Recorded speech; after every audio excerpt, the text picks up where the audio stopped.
নবজাতকের দেহ উদ্ধার ঘিরে এলাকায় চাঞ্চল্য। নবজাতক শিশুর দেহটি উদ্ধার হয় তেলিয়ামুড়া থানাধীন দশমীঘাট 22 ঘড়িয়া ব্রিজ সংলগ্ন খোয়াই নদীর জলে।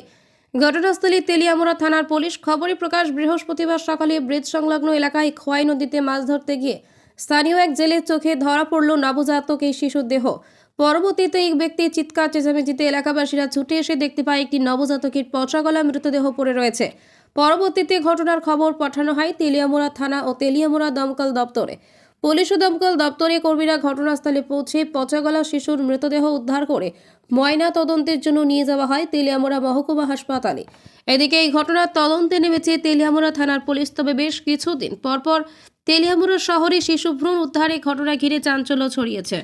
হয়েছে স্যার, ঘটনা কি খবর পেয়ে আইছেন? আমরা একটা থানাতে ইনফরমেশন পাইছি এনা বলে একটা নবজাত শিশু ব্রিজের গোড়া দশমীঘাট ব্রিজের নিচে একটু পরে আছে আর কি। দেখলাম এটা তো একদম নবজাত, একদম ছোট্ট শিশুই। তো বয়স কত হইব? বয়স হইতো না, কয়েকদিনের বয়স হইব আর কি। এখানে জলের ভিতরে পাচ্ছে। এখন এখন আপনারা কই নিয়ে যাবেন? এখন আমরা হাসপাতালে দিলে আমরা হাসপাতালে মর্গে নিয়ে যাবো। এটা আমরা কোনো কমপ্লেন করবো। কোন জায়গায় এটা, কোন নদীতে পাওয়া গেছে? এই যে গোয়াই নদী আর দশমীঘাট গোয়াই নদী। কি মনে করতেছেন?